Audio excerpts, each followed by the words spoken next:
Plop, plop, plop. Yeah.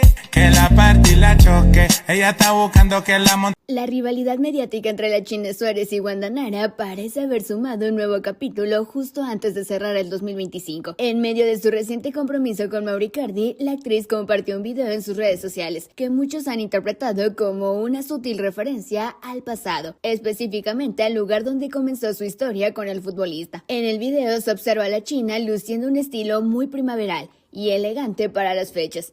Viste un corsé con estampado floral en tonos suaves y un collar de brillantes que resalta su imagen. Sin embargo, lo que más llamó la atención no fue su atuendo, sino la elección musical y el mensaje que lo acompañaba, un saludo de Feliz Navidad, musicalizando con una canción que menciona "Parece que no te quieren tanto, por eso me estás llamando, y tu foto por París no te ves tan feliz, no estés aparentando, a mí tampoco me quieren tanto". Parece que no te quieren tanto.